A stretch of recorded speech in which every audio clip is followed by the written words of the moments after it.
Okay, uniforms is a bit of a stretch.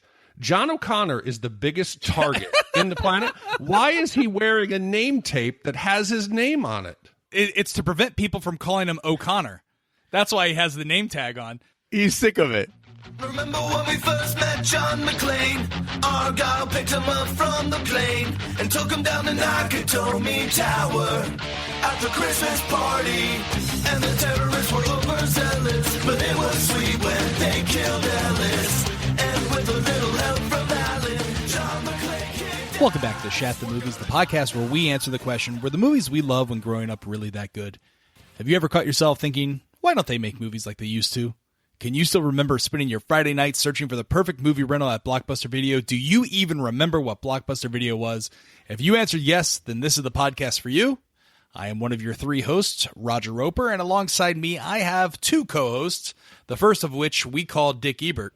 Good evening.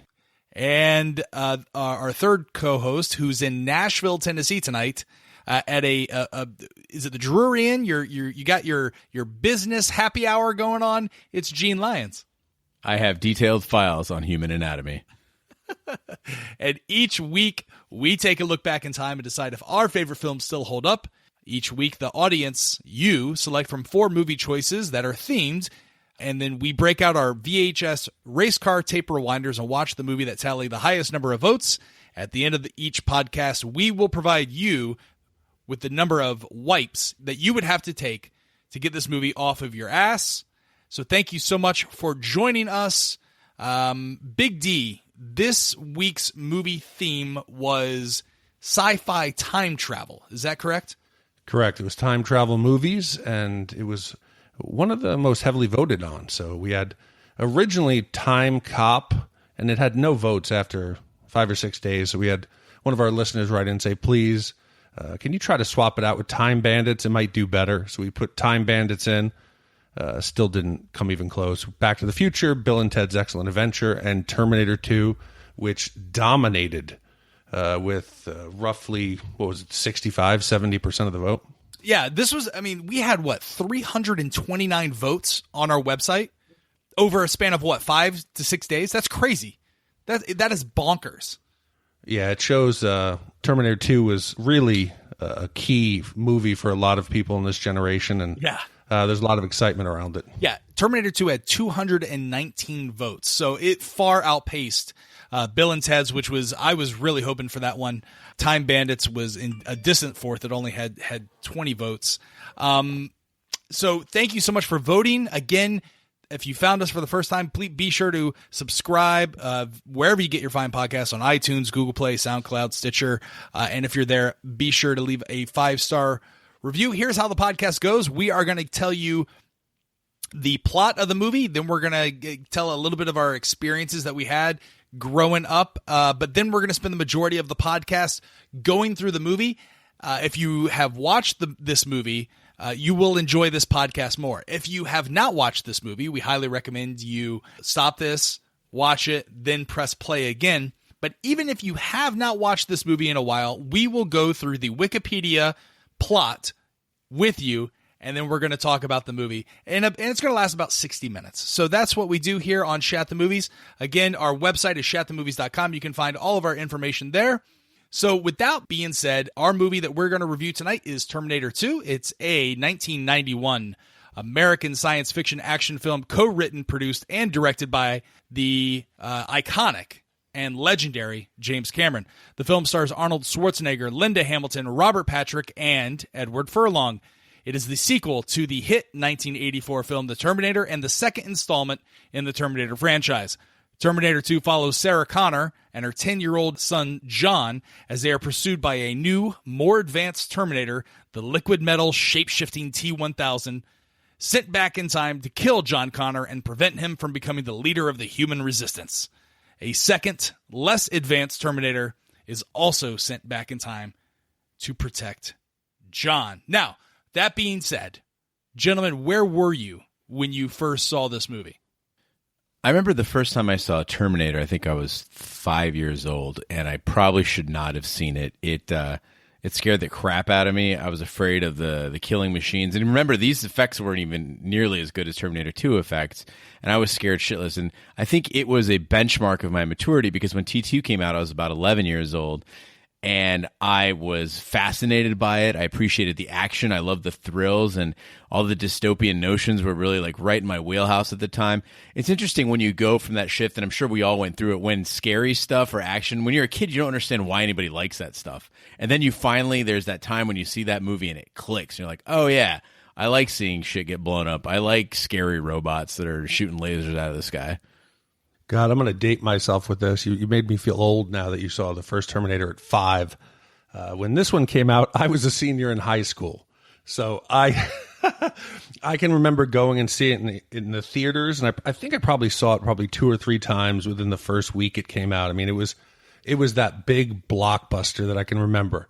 You know, you had to go out and get the soundtrack because it had a couple original Guns N' Roses songs on it. There was music videos on MTV. This was really an event movie. Right. So I remember watching this movie over the summer. So my parents were divorced growing up. So I spent a lot of summers with Dad. And Dad was the kind of parent that would take you to R-rated movies. So I was young. I was a preteen, I guess. I was probably Edward Furlong's age, or I'm a little bit younger than Edward Furlong. But I remember going to the theaters with my dad and watching this and like having like the best time. And I think before this, like he rented me the Terminator. Like all rules were off during the summer spent with Dad. And I just remember loving the hell out of this movie. And like, I got Use Your Illusion 1 and 2 from Guns N' Roses, which was like the hit album at the time. And really identifying. And it's strange.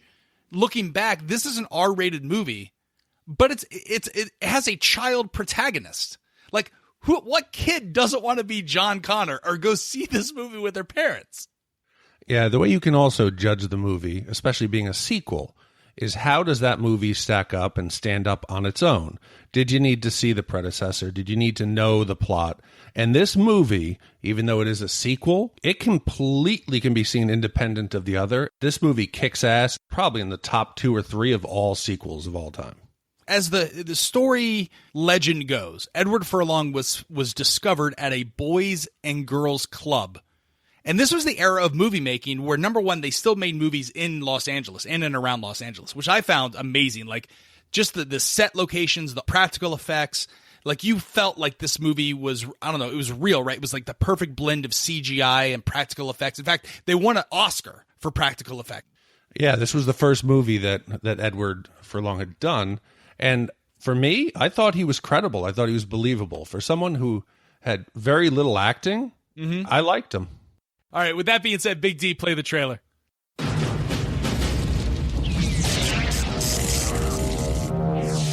Same make. These were taken at the West Highland Police Station, 1984. You were there. Same model. These were taken today. You have to let me see my son. He's in great danger. New mission. Once, he was programmed to destroy the future. You don't know what it's like to try to kill one of these things. Now, his mission Get down. is to protect it.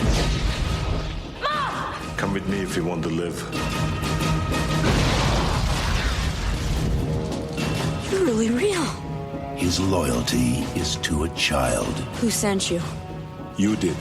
35 years from now. And his enemy He's a Terminator like you, right? Not like me. is the deadliest machine ever built. Can it be destroyed? Unknown. This time, there are 2. Terminator 2. You just can't go around killing people. Why? If you thought you had seen it all, look again. Stay down! Go! Now! We gotta stick together!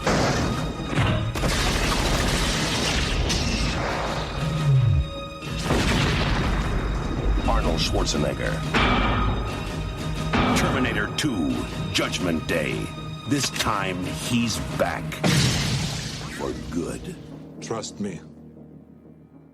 All right, it is 1995, and John Connor is living in Los Angeles with his foster parents. His mother, Sarah Connor, has been preparing him throughout his entire childhood for his future role as the human resistance leader against Skynet, the artificial intelligence that will be given control of the United States nuclear missiles and initiate a nuclear holocaust called Judgment Day on August 29th, 1997.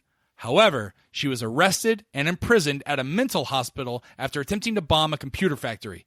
Skynet sends a new Terminator, designated as a T-1000, back in time to kill John.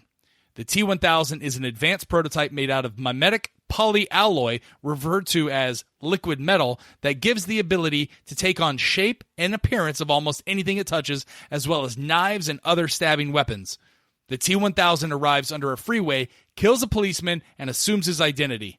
Meanwhile, the future John Connor has sent back a reprogrammed T-800 Model 101 Terminator to protect his young counterpart.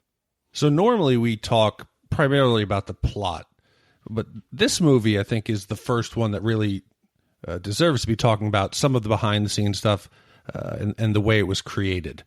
Because this movie was groundbreaking what they tried to do. It was the first time that anyone had used Photoshop on a movie production. And they didn't go the way of Last Starfighter that tried to push the technology too far. Here, they used the computer animation and the CGI to really augment a lot of actual practical effects.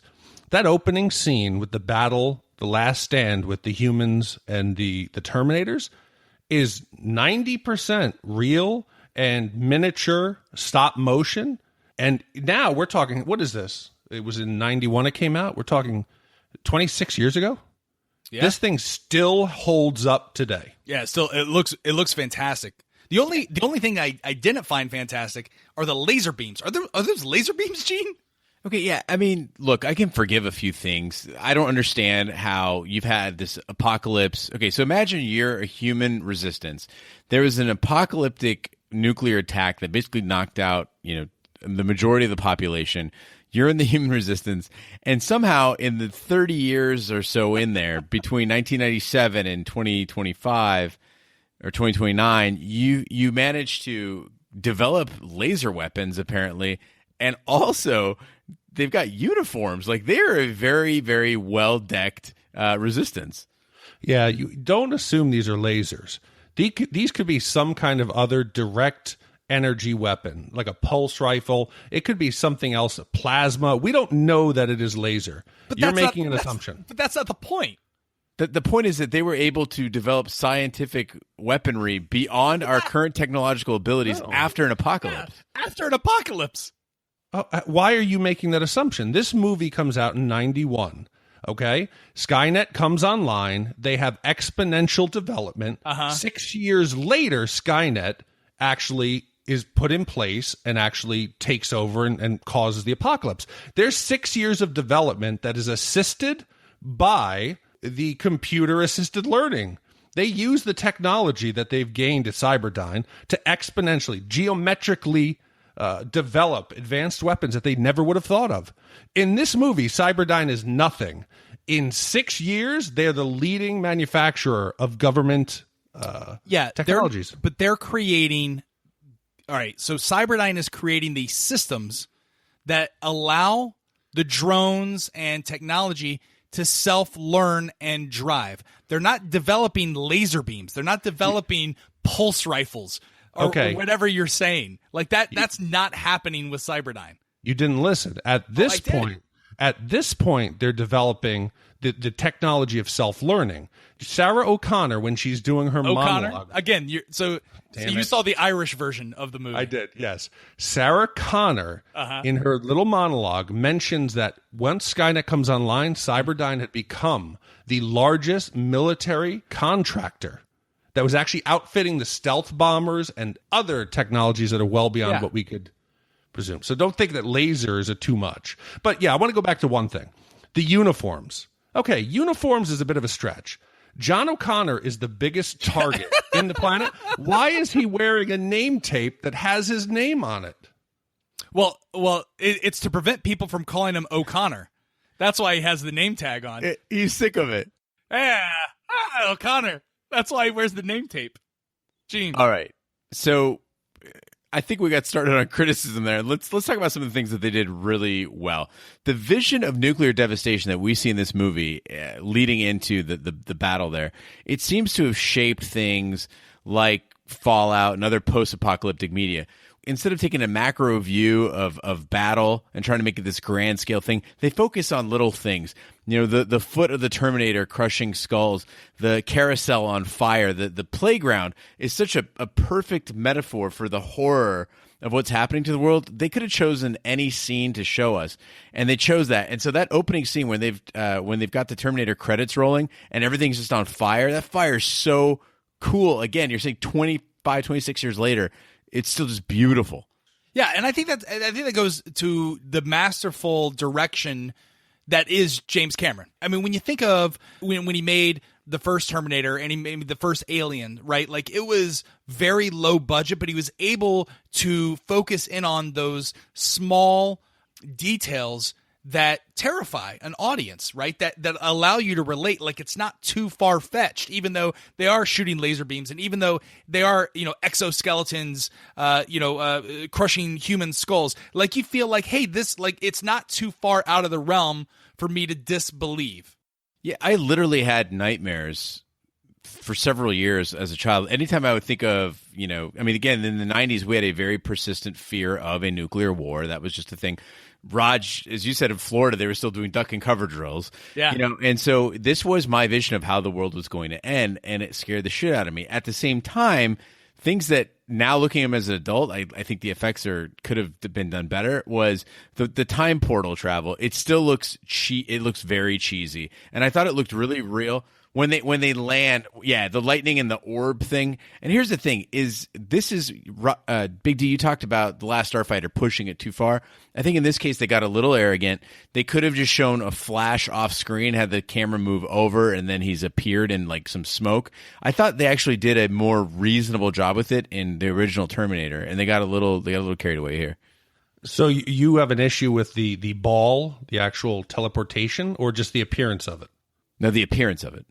Oh, you didn't like how it cut out the edge of that tractor trailer where you could see almost it was dissected? That was kind of cool.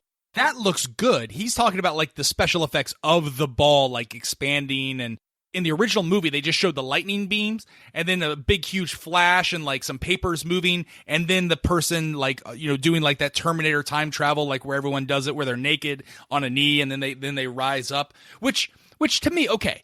Let's think about this. They have laser beams. They've created and mastered time travel. Can we just talk about the timelines in the Terminator movies and how much my head hurts as a result of this? Yeah, I don't want to get bogged down in this too long because we could do an entire hour show just on this. But I was sitting there and I wrote a note to myself, and I was like, so the son of a time traveler is sent by that son who then sends a robot back to protect himself as a child. Is that even possible?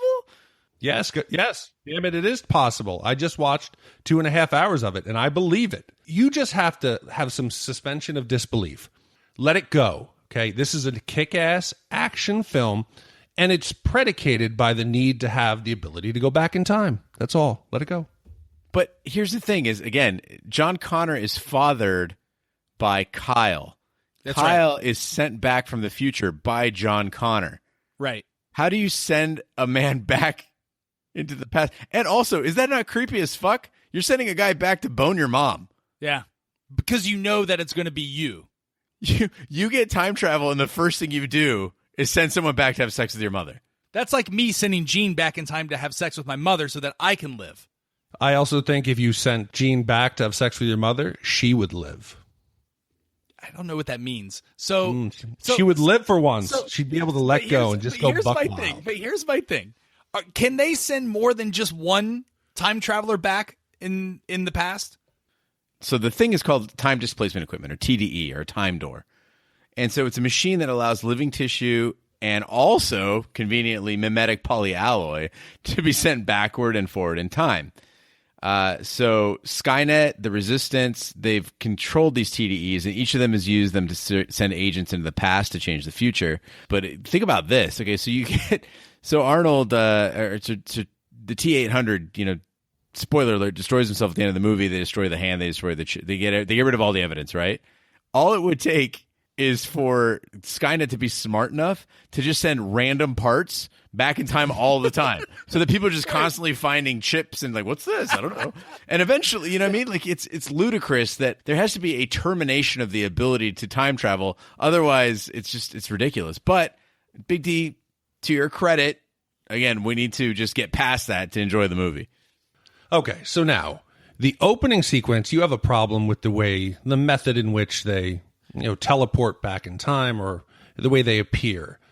But you have to admit that first opening sequence with the grill of the truck and Arnold walking into the truck stop is memorable and epic.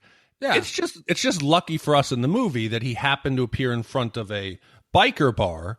If he appeared, say, outside a country club, this movie would be very different. He'd be dressing like urban cowboy. It's not some khakis. It's not just a truck stop. It's like the coolest bar. Like the Corral seems pretty cool. There's like 80s babes in there. There's dudes playing pool. There's good music. They had a kitchen open. Like I was like, I will go hang out there. This is one of the better bars I've seen. And also they've got all sizes of clothing. And all of the women just love to check out Arnold walking in naked. On a darker note, I was doing some research on the Corral to see if it was a real place, and that biker bar scene was actually filmed across the street from where Rodney King was beaten. Yeah. On the same night. Yeah. Which was really mind blowing in the sense that, the history was happening right outside of there, but more, I shouldn't say more importantly, but interestingly enough, that they were able to again transform it. When I looked at it, I didn't think.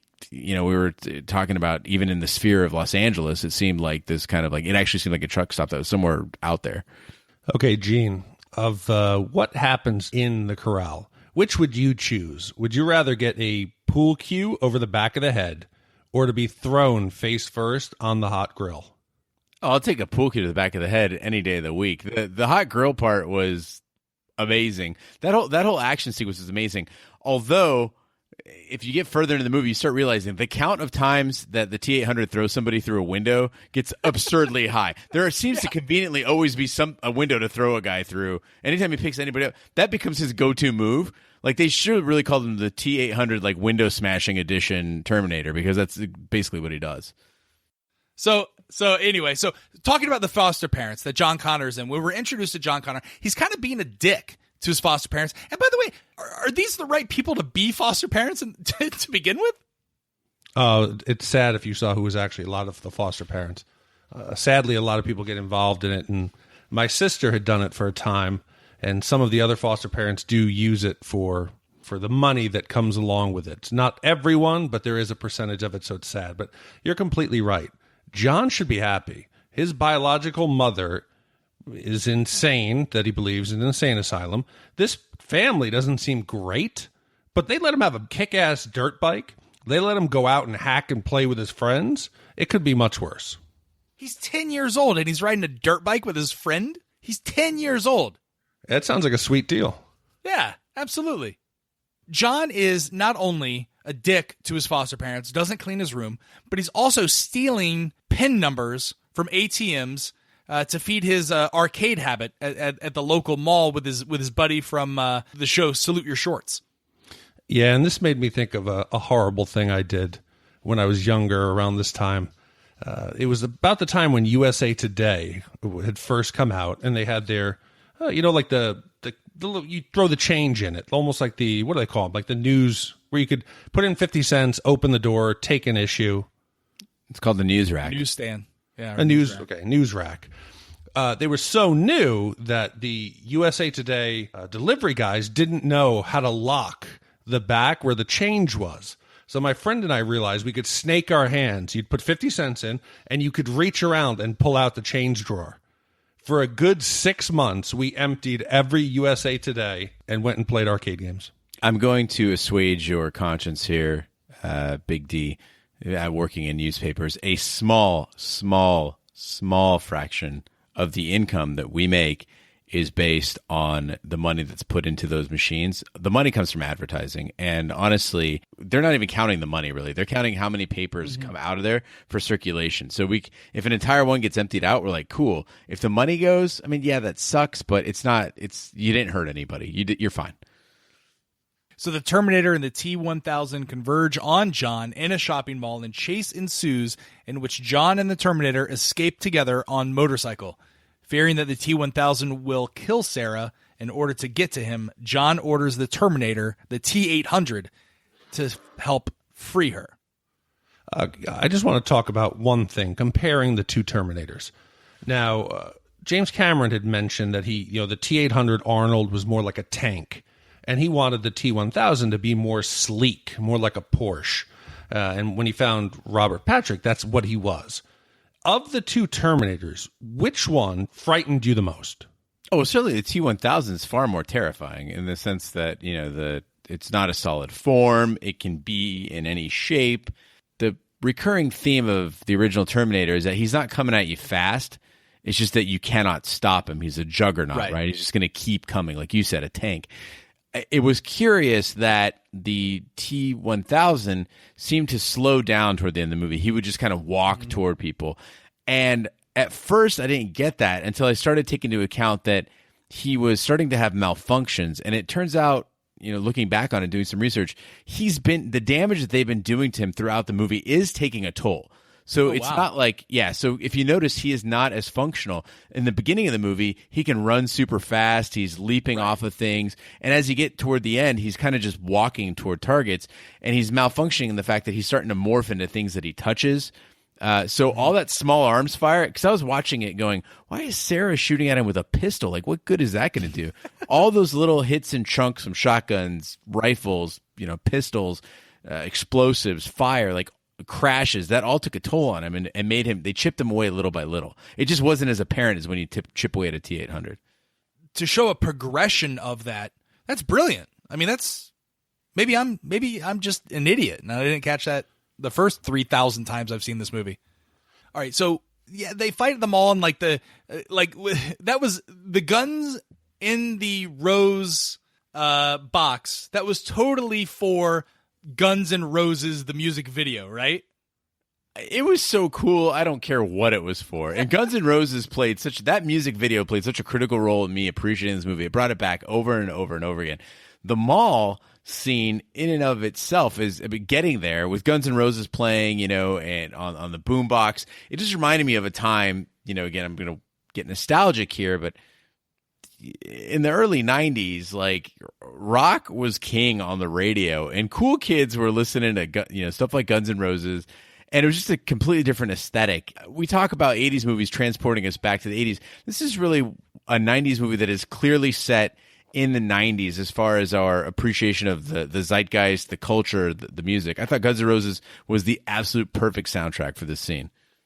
Also, back in the 80s and 90s, people actually went out and met their friends and went to the Galleria. And if you wanted to play video games, you had to go to the arcade. It totally felt genuine and made me think back to my entire youth, hanging out and just causing mischief in the Galleria. The whole chasing when he's on the Harley and he's being chased by the truck driven by the T-1000 and it like busts through and it's going down. That's the LA River, right? Arnold takes the shotgun and flips it around and then does his shots when he keeps reloading like that. From what I'm not a big gun guy. Gene, is that possible? You mean, is it physically possible to load a shotgun like that? Or are you saying that is it possible for a human being to do that? Yeah, you can do it. It's not easy. I mean, I wouldn't do it. A shotgun is heavy, first of all. And secondly, it's, again, you're riding a motorcycle one-handed while doing that. Like, that's tough, But there were these little stylistic touches that they absolutely did not have to do, but they were cool to watch. The shotgun holster, it just happens to be there on the Harley. I don't think that's standard issue, And I loved all those details. As you mentioned, the aqueduct, that 6th Street Bridge, if it looks familiar to you, and Big D, I know that you're a big fan of kind of spotting sets, but this was in Gone in 60 Seconds, and notably it was in that race scene in Greece. That has since been taken down. I was actually in L.A. when they started the demolition of it, I think it was February of 2016. I was there, and they had an all-night party out there to say goodbye to the 6th Street Bridge. And it really was, the sight of it was really sad. I mean, you really connect with that. It's just been in so many, and it doesn't, it's been in more movies than that, but the scene of that truck coming off of there, I mean, this is just one of the best chase scenes I've ever seen. Yeah, the flood control channel, you felt as though you were boxed in. It was really, you were trapped, and it was that feeling of, it was inevitable that you were going to get caught. But I want to talk about when the T-1000 first acquires the tow truck. He grabs the driver and throws him out. That stuntman had to have had a concussion. He falls completely out of the truck and smashes his head. Did you pick it up? No, I didn't. Go back and watch. That guy has a head injury. And he came down hard on his feet, bounced up in the air, and then just sort of bonked it on the head. I noticed that too, and I was like, man, I hope that wasn't a real person. I think it was, though. No, that was a real person. Speaking of damage that people are taking in this movie, though, I remember when I watched this movie as a child, those wounds on the T-1000 looked real to me. I mean, they looked like I just saw a liquid metal man take a shot and it opened up his chest cavity. Watching this as an adult, again, being spoiled by 25 years of movie magic and advancement in technology, it looked like he was wearing a tinfoil corsage. Like, it was massive and laughable. It really bothered me, especially in the Galleria scene when you first see him take damage. One thing that had improved over the 1984 movie, in the terms of special effects, Arnold's English. Oh yeah, they took full advantage of the fact that his English has gotten so much better. Again, we reviewed Commando a few weeks ago, and we talked about his they were dubbing his voiceover, and he had limited command of the English language. He is vastly improved, and they've really written the script to play to that strength. So John Connor convinces the T-800 Arnold to save his mom and go rescue her. They encounter Sarah as she is escaping from the hospital, although she is initially reluctant to trust the T-800. After the trio escapes from the T-1000 in a police car, the Terminator informs John and Sarah about Skynet's history. In addition, it would create machines that will hunt and kill the remnants of humanity. Sarah learns that the man most directly responsible for Skynet's creation is Miles Bennett Dyson, a Cyberdyne systems engineer working on a revolutionary new neural net processor that will form the basis for Skynet. So can we talk about Dr. Silberman, who is Sarah's psychiatrist? Yes. Is he off base? I know we're supposed to think he's a terrible person, but his diagnosis of Sarah is pretty much spot on. She is spouting off about, my son is naked without me. I need to be with him. There's a machine coming from the future. Any sane psychiatrist worth his degree would commit her, and I don't think, looking back on it now, he's out of line. No, I certainly don't. He doesn't seem to be sadistic by any means, but the conditions under which he's living make you sympathetic to her plight, in the sense that, first of all, who thought it was a great idea to have male orderlies at a female psych ward in 1991? That seems like a really, really bad idea. Yeah, the amount of people that just lick faces and backs of necks in this movie is troubling. Yeah, but can we talk about Linda Hamilton? Mm-hmm. She completely transformed her body for this movie. When she got the role, she went into it and she became almost a machine. It was without her physically transforming her body into the female version of Arnold, I don't think it's as credible. If she looks like an average person who's out there, you don't believe she's dedicated to the cause, to the resistance. It was, to me, just dedication to it. And what I loved is we have been knocking movies lately where it didn't seem like actual training was involved in getting them ready. If you're going to play someone in the military, you should have the skill set. You should have weapon training. You should be tactically proficient. In this movie, they all went above and beyond. The military awareness, the techniques they use, their method and proficiency with firearms was credible to me, and it really went above and beyond to show how much people took these roles seriously. In addition to that, it was both satisfying and fascinating to watch how efficient she was with melee. I mean, she attacked in a very satisfying fashion. The guy's wearing glasses. What's his name? The orderly? Douglas, who licks her face while she's unable to move. the guy's wearing glasses the whole time, and you just know that moment's going to come when you get that sweet, sweet crack right across his head with that broomstick. And I love that they had, they explained where she got it. She had a piece of a broomstick. Mm-hmm. He sees it. He's kind of wondering where it's coming from. And then the crack, the blood, just perfect. And again, the fact that much like Bruce Willis in Die Hard, where she's at a disadvantage tactically, she's not going to sit there and just take on a whole room of people, but rather that she's got to do some running. She's got to do some escape. She is vulnerable. And I just loved every action sequence in this movie. Well, so Linda Hamilton, who plays Sarah Connor, trained for 13 weeks, 6 times a week for 3 hours, and trained with a military expert and a hand-to-hand combat expert to get this down. So like you said, and this was one of the first times that movie, like an actress or an actor really transformed their bodies to become that character. And it was believable when, they're telling the backstories of how over the last 10 years, she's been on the lam, she's been on the run, she's shacking up with every single guy that can help her with the cause and help her learn how to, transform from a diner truck stop waitress that she was in the first Terminator movie to this hardened resistance fighter. So, Big D, I just had a question. As far as, after the 13 weeks of working with Linda Hamilton, were you did you guys stay friends after that, or have you not had contact since? We are still good friends. We still sometimes will field strip an AR-15, or in her case, I think it was an M4. But she field strips that M4 like a champ. Yeah, it was nice. And again, I was watching. I think we all watched the special edition, and which was shocking to me because there's 17 minutes of additional footage that's added to this movie. There's an entire hallucination scene that she has with Kyle Reese. There's a more complete story of her witnessing the apocalypse and the nuclear fallout. But one of the scenes that was not included in the theatrical release, and I texted you guys, was the T-1000 when he goes to John Connor's foster parents' house, and he's on the phone, he's impersonating the mother, and he kills the father with the arm and all that stuff. The T-1000 then goes out to kill the dog. Now, dogs apparently are the best, in Terminator lore, they're the best warning signs for Terminator, which is why I have 2 dogs now. When they go crazy, I consistently think the first thing that comes to my mind, Terminators, second, zombies. That must mean that there are Terminators and zombies approaching every time we try to record a fucking podcast. He didn't go out there to kill Max. He went out there to check his collar. He just didn't give a shit about killing the dog in the process of tearing the collar off. That's what happened. So T-1000 goes out there. He wants to check the dog's name. So he pulls the collar off, and in the process just snaps the dog's neck. It's not like he's going out there to murder a dog. He doesn't give a shit. He wants to see what the dog's name is. I do appreciate the fact, though, that he slaughters 2 people in the house, and you don't give a shit about that. Oh, I could care less. Heaven forbid he kills a dog. Yeah. I've made abundantly clear on these podcasts that I could care less about human life. I only care about our feral brothers and sisters.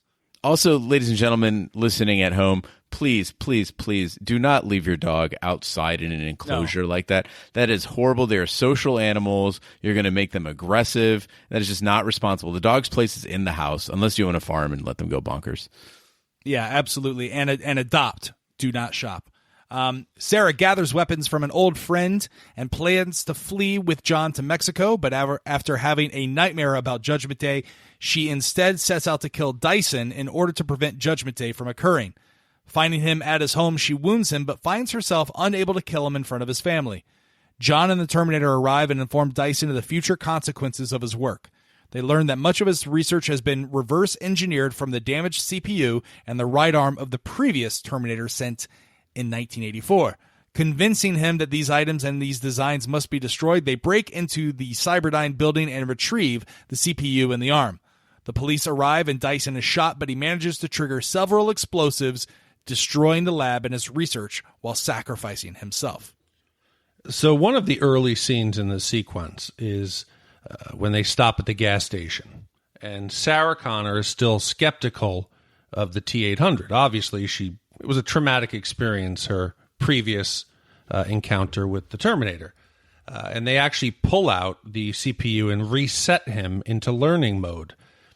Now, the extended director's cut version we had a few extra little scenes that I didn't remember seeing the first time, and I felt they really added to it. when the Terminator's put into learning mode, essentially, to where he's not read-only, and John is trying to teach him how to smile. It's a funny moment, but later on, when they're at Enrique's, like you just said, and they're going down to retrieve the weapons, and the Terminator picks up that minigun, he turns to John and gives that little half smile. Without that previous scene of that goofy grin, it really doesn't fit together. I felt those extra 17 minutes were key. I agree. There's a fascinating scene, again, what you're talking about with the chip being pulled out, where, first of all, the technical ability to achieve that, if I were involved on that team that put that together and ended up on the cutting room floor, I would be furious. First of all, they had to have Linda Hamilton and her twin. She has I don't know if it's a twin, but she has a sister. Yep. I think it's her twin. It's a twin. Yeah. So they had to have her to achieve that effect with the mirror and opening up Arnold's head and pulling, this beautifully like clean cylinder with a shock dampener and pull the CPU out and all that stuff. That took some serious technical ability to make that whole scene look real, and it looked phenomenal. In addition, though, I do have one complaint, and that is that he seemed to be learning prior to the chip being removed. That's right. He was picking up new habits, new behaviors, already. I didn't see a remarkable shift other than the fact that he kind of got goofier. I think they actually just adjusted the comedy setting on his CPU. That's right. It's like Data in when they install the comedy chip, or whenever you can start to feel. Here's my problem that I have, and I'm going to ask a question. You guys tell me if I'm just going too far here. Do you believe that there is a cultural appropriation of the Spanish language in this movie? And if so, do you think it's absurd? I don't think so, and I'll tell you why. This is a movie that is squarely rooted in Southern California. In that LA area, there is such a pervasion of, is that right? Was that the word I'm looking for? Of Spanish into, or basically Mexican culture into the overall Southern California culture. And being around people in Orange County, having family in LA, I see this kind of shit all the time. I think it's true to the geographic setting. But, Raj, it sounds like you've got something to say about it, so let's hear it. No, I'm just saying, like, the hasta la vista, baby, that when at the end when he goes adios and he throws, like, the arm into, like, the lava. And, like, I don't know, it seemed a little out of place. I get that John Connor has spent some time in Nicaragua, but, I mean, come on. Listen, you're looking at it now. I remember back when it came out, it was almost, you figure that they were trying to come up with the next catchphrase like, I'll be back. Arnold always had one. And why not make it cool in two languages? Because I remember my white friends saying hasta la vista. So it bridged both languages and cultures.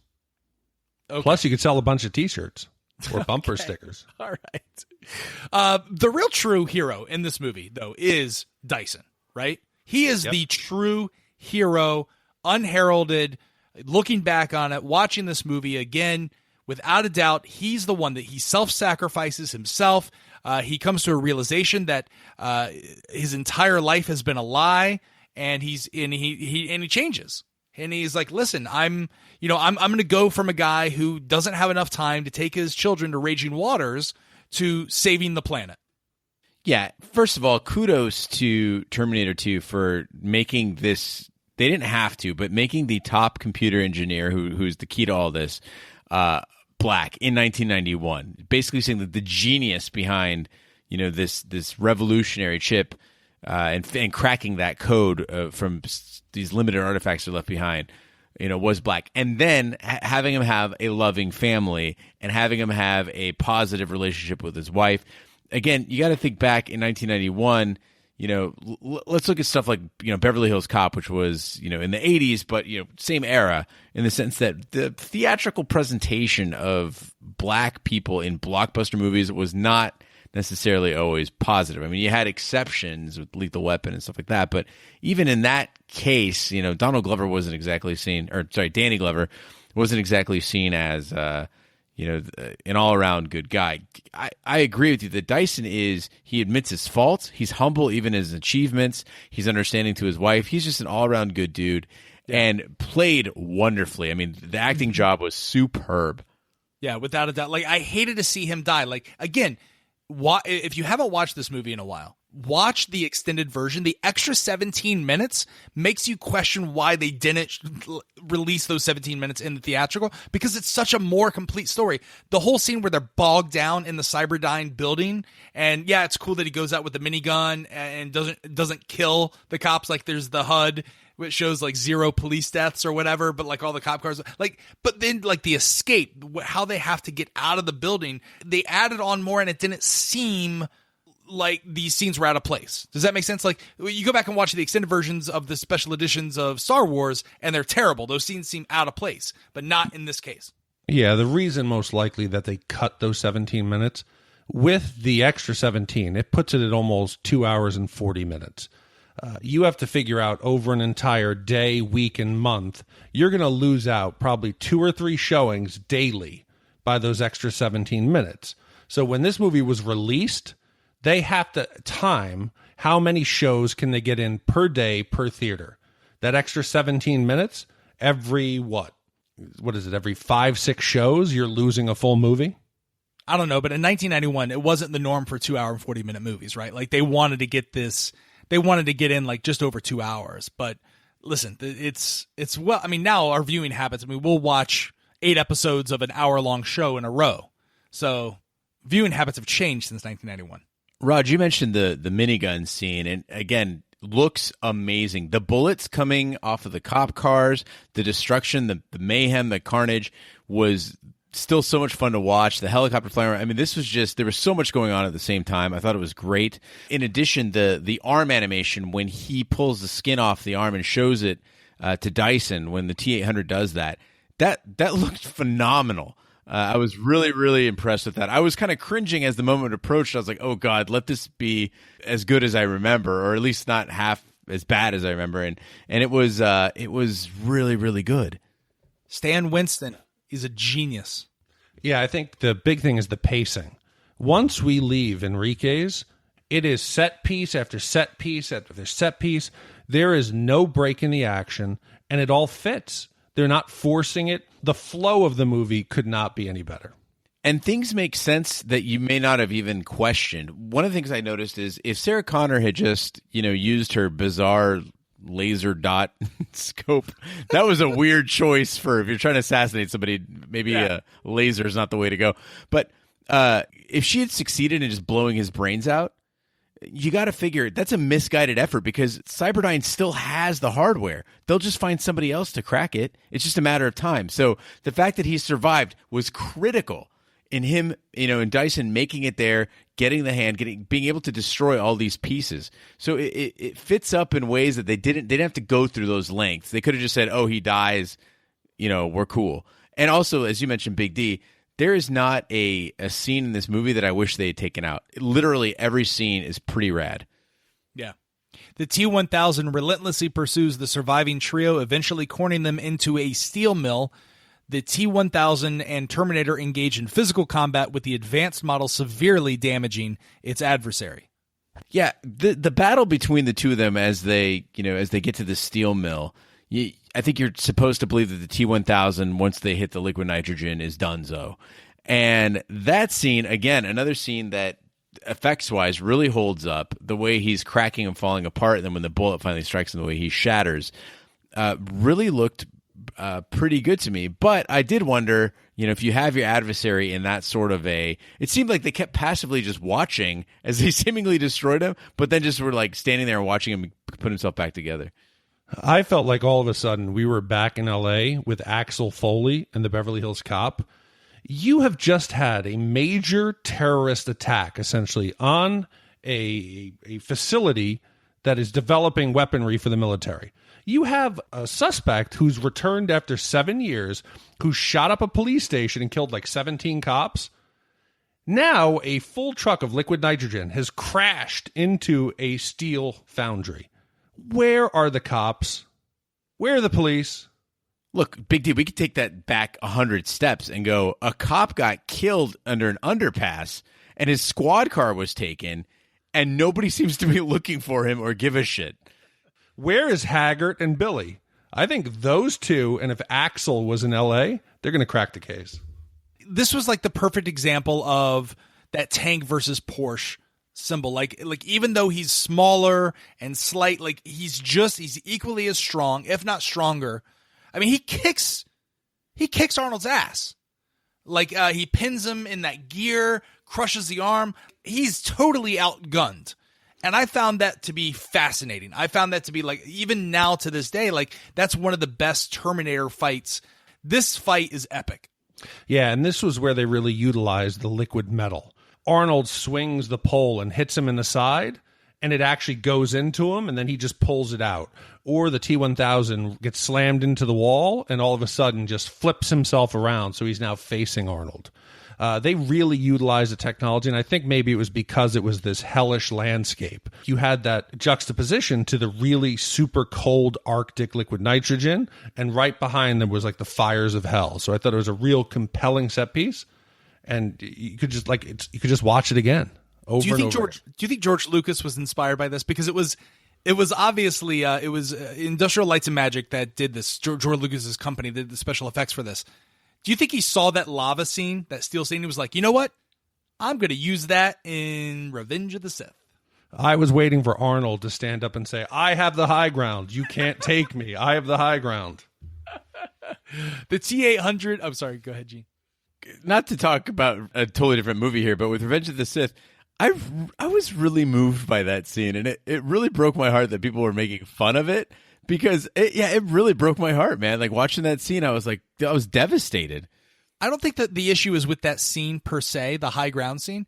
It's the 40 minutes of endless jumping from, steel robot to, lava pit. Like, it just seemed like it was unbelievable. You don't like Star Wars parkour? No, not at all. But listen, it was all worth it when we got to see Vader just stand up and go, no! So the T-800 is seemingly shut down until its emergency backup system brings it back online. The T-1000 nearly kills John and Sarah until the T-800 appears and shoots it into a vat of molten steel, destroying it. John tosses the arm and the CPU of the original Terminator into the vat, as well as Sarah expresses relief that the ordeal is over. The Terminator explains that to ensure he is not used for reverse engineering, he must also be destroyed. It asks Sarah to assist in lowering it into the vat of the molten steel since it is unable to self-terminate, although John begs the Terminator to reconsider his decision. It bids them farewell as it is lowered into the vat. The Terminator gives a tearful John a final thumbs up as it disappears into the molten steel and shuts down. Sarah looks to the future with hope, musing that if a machine can learn the value of human life, maybe we can too. So if we can look now, I want to compare Sarah Connor and Miles. Okay. Miles is the true hero. Miles never questioned once, would he sacrifice himself? Would he pay the ultimate price to stop Judgment Day from coming? Sarah has the T-1000 at the edge of the molten steel. She runs out of shells. I was thinking to myself, run at him, tackle him, hit him. If Sarah really cares about her son and about saving 3 billion people, all she had to do was bum rush and jump at the T-1000. They both go in the steel. The movie's over. Instead, she just stands back, lets him recoup. Come on.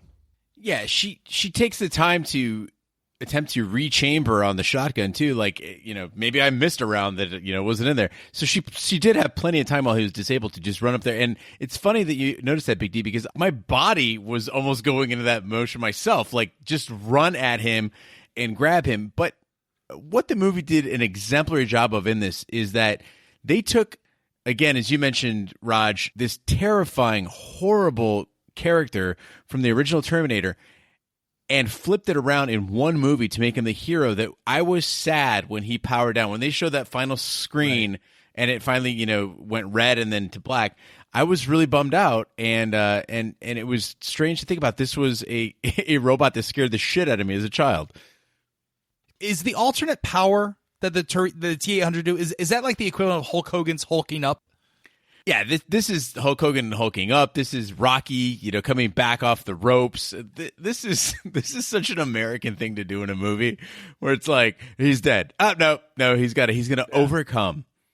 Yeah. How about that T-1000 scream at the end? Yeah, that was a bit gratuitous. I like that they cycled through all the characters, that like all the things that he had morphed into. That was pretty cool. But yeah, there was this animal shrieking weird thing going on that I didn't quite get. Yeah. Well, did you guys even pick up on the boobies? No, what? I think it was booby. I think it was one booby. Booby, correct. There's a boob? Yes, when stepmom is thrashing around, her top briefly becomes opened. Really? We get stepmom boob? Well, it's like it's like molten stepmom boob though. Listen, there's not a boob I enjoy more than a good molten steel stepmom boob. Another point of, speaking of molten steel stepmom boob, when the T-800 gets stabbed through his chest, again, the lightning. Just, you don't need the lightning. Yeah. Just let it go through his chest. He powers down. We get it. Like, maybe have a pipe go through him and then steam come out. And then the T-1000 could say, blow up a little steam. Listen, exactly. They probably had a large Tesla coil on set. You got to use it. Lightning everywhere. That's all effects. All right. This is where I felt like James Cameron maybe could have used some other choices. When the T-800's coming up the crank, and like there's that slow motion scene where, Sarah is like grabbing John, and then like, did you feel like had they just done that in real time that it would have been better? 100%, Raj. When you see the slow motion used when Sarah Connor's running down the hallway at the asylum and she sees the Terminator, I get that. When you're confronted with something you were not expecting to see, time does seem to slow down like that. Exactly. That made perfect sense. But then you start, again, at Cyberdyne, when it goes into slow motion again, right when Dyson's getting shot, again, that's you're getting that impending doom of what's about to happen. Your stomach sinks. Something's about to go very wrong. In this part, this is a heroic action. It's supposed to be a surprise. And it would have been so cool if he just came up in real time over that gear and just launched into the guy. It would have been amazing. It would have maintained that momentum of surprise, and it would have been just a real jump out of your seat moment. Yeah, and I also get the fact that he's still in learning mode, and he's becoming more human. But when did he ever learn the phrase, "I need a vacation"? Come on. I mean, he's spending a lot of time in the car there with John Connor. He's teaching him, who seems to be more concerned with teaching him cool phrases than anything else. But, I let that one slide. I did write a note about that one, too. I was like, I need a vacation? Like, what is he? Is he, a cast member of Full House now? That's right. Yeah, and, at the end, he also knows why I know why you cry.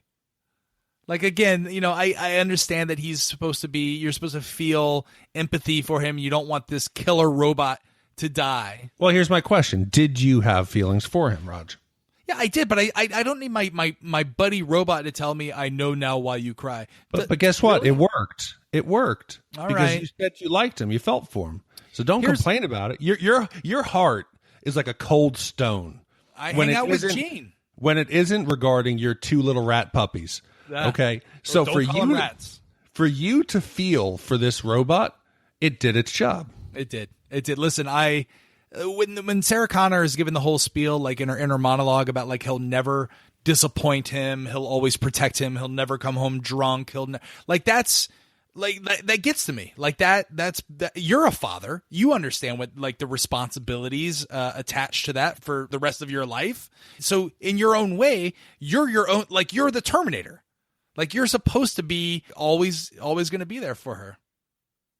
But the alternate ending, I want to talk about this because I do believe this movie would have been spectacular. The alternate ending shows an elderly Sarah Connor watching an adult John, who's now a U.S. senator, playing with his daughter in a Washington playground circa 2029, narrating that Judgment Day has never happened because, guys, spoiler alert, they fucking stopped Judgment Day. That's a brilliant ending. That puts a bookend, and it finalizes like the mythos of the Terminator. I that's how they should have ended it versus the open road recycled scene.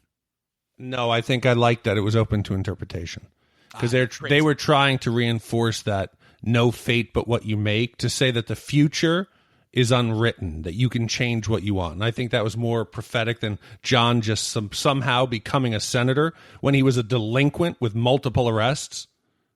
You've seen our American political system, right? He doesn't have any arrests. I would have believed it more if he was president of Nicaragua. So that concludes our review of Terminator 2. Is there anything else you want to talk about before we get into the Shat meter? All right, here's how the Shat meter works. It goes on number of wipes. The lower number, the better the movie is. We'll start with, a perfect score is a ghost wipe. It's a 0. It's only reserved for the highest, best movies of all time. It goes all the way to a 5, which is the equivalent of a Nicaraguan buffet, where it's unsanitary. So with that being said, Big D, how many wipes would you give this movie? Okay, so 0 is the highest. Zero's the best. Okay, so what increments are we allowed to go into? Are we just halves, not quarters? No, I wouldn't go. Yeah, you can go quarters.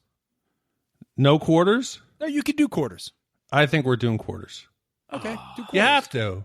You don't want to do quarters? No, if we intended to do quarters, we would have made it a 20-point scale. No, listen, he's if I want to say half. Okay, like for example, I gave Die Hard half. Okay. I think this is better than Die Hard, but I don't know if it's perfect. Okay, yeah, do a quarter. Listen, you're used to stealing quarters. I get it. Fuck it, I'm going 0. This is a perfect movie. To me, this is a perfect science fiction movie. Cast was awesome. The plot I loved. Sure, there's some tiny holes. The music was great. It was an iconic hero. It is now 26 years later, and this looks like it came out within the last 3 or 4 years.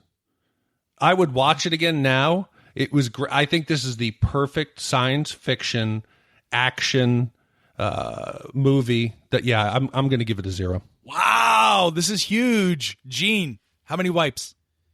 Yeah, I think it's a terrific movie. I don't subscribe to quarter points, but I'll be flexible enough to go with half points. I would say it is half a wipe. Yeah, I'm this movie was incredibly enjoyable. The 2 hours and 40 minutes flew by. It set the standard for time-traveling sci-fi robotic Terminator movies. I had a little bit of issues with a couple of the things that we talked about. They're not major. They're just nitpicky at this point. I'm going to have to give it a half a wipe as well. Damn, look at that. Yeah, with a 1-ply toilet paper too. Like half a wipe with a 1-ply. It's nearly flawless. So that gentleman would average out to 0.3 repeating, but I think we could probably just narrow it down to a quarter wipe. Yeah, a quarter wipe. We'll give this an overall quarter wipe. You can go on shatthemovies.com and see all of our wipe ratings for all the movies we've done. This is our favorite movie so far out of all the movies we reviewed this far. If you have not seen Terminator 2, go out and see it right away. Immediately. Stop what you're doing and do that. That concludes this week's episode of Shat The Movies. Be sure to follow us on social media and share with a friend. We're everywhere. We're on Twitter and Instagram at Shat The Movies. We're on Snapchat with Gene controlling that. That one is Shat on TV. On Facebook, we're just search for Shat The Movies. Our website, once again, is shatthemovies.com. We've got multiple movies that you can vote on in the upcoming weeks. What is next week, Big D? Next week, it is college movies. And unless something dramatic happens, it will be Revenge of the Nerds. Wow, Revenge of the Nerds would be great. I'm excited. Following week, this is the battle. Hey, if you got to get on this. We're talking 360 votes, and the category is fantasy. Oh, wow. Highlander and Conan the Barbarian are tied. The original Conan the Barbarian. That's correct. The original from 82. Yeah. They are both tied at 158 votes apiece. I will let you in a little secret. I've never seen the movie Highlander. Oh, I've never seen it. Guys, vote that one in, please. Yes. Never seen it. Raj's gaydar is going to freaking explode on the Highlander. If you have a movie suggestion that you would like to see us do, or you have a theme, we've had lots of people write in and suggest themes like Oscars and Harrison Ford and all that. So we listen. We are your humble servants when it comes to watching movies, and you don't have to pick the best movie. In fact, the best podcasts come from torturing us, right? Like, so if you want to hear us, if you want to see my gaydar go crazy, vote the Highlander. So with that logic, this podcast must suck, because this movie was a 0.3. So this is garbage. You guys just wasted your time. I can't believe you're still listening. Terrible. I wanted to take 1 second. I appreciate everybody sending snaps in and responding to snaps. It's always been a lot of fun on Snapchat. Gentlemen, I regret that you didn't get to see it earlier, but one of our listeners, Georgia, was actually at the Guns N' Roses concert in Brisbane and sent live video from so I was telling her, I was like, we're doing T2 this week, and she was like, oh, cool. And it just start getting video. I'm like, holy shit, it's Guns N' Roses live. So that was pretty awesome. Again, kind of just showing, it's amazing the friends that we're making all over the world. That was really, really cool. So I appreciate that, Georgia, for you sending and also being, I don't know how old Georgia is, but she's a lot younger than we are. And just, being into Guns N' Roses at your age, awesome. Yeah. So email if you have any suggestions. Our email address is hosts@shatthemovies.com. Again, we're everywhere fine podcasts can be found, including iTunes, Google Play, Stitcher, and YouTube. Be sure to subscribe. And if you stop by iTunes, please leave a 5-star review. That really helps the podcast grow. On behalf of my two co-hosts, Big D Dick Eber and Gene Lyons, I'm Roger Roper. We'll see you soon. Oh, and follow us on Shat on TV. We're doing Taboo over there. Thank you so much for listening. We'll talk to you soon. But it was sweet when they killed